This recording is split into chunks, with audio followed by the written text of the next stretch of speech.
কান্না কান্না ভাব কেন? হাসি দাও। কান্না আসতেছে? আবেগে কান্না আসতেছে তোমাদের? হুম? তুমি তো অনেক চালাক।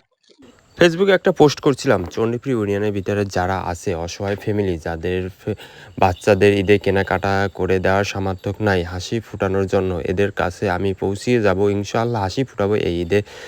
আমার খালাতো ভাই একটা পোস্ট করছিল, আমি একটা পোস্ট করছিলাম, খালাতো ভাই একটা কমেন্ট করছিল, ওদের বাসার পাশে এই ফ্যামিলিটা, এর জন্য আসছি, এসে দেখলাম এত অসহায়। তার হাজবেন্ড 2 বছর হয়েছে একটা বিয়ে করছে, নতুনভাবে বিয়ে করার পর ওইখানে আছে, ঢাকায় থাকে, তাদের কোনো কিছু খেয়াল লাগে না, তার শ্বশুর মারা গেছে।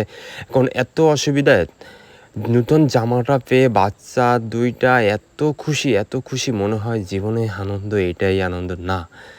মানুষ কষ্টে থাকলে কত না কিছু বোঝা যায়, ঠিক এদের কাছে আসে বুঝতে পারলাম। বাড়িটা মোটামুটি ভালো আছে, এই আন্টি বললেই হয়, আন্টি পাশে বাড়িতে কাজ করে খায় বাচ্চা 3টে নিয়ে। এত অসুবিধা, এত কষ্টে মানুষ যা বসবাস করে, তা না আসলে বুঝতে পারতাম না।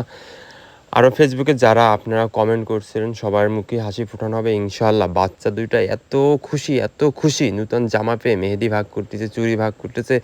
মেজো বোন বড় বোনকে বলতেছে, আপু তোমার জামা ভালো হয়েছে। ছোট আবার বড় বোন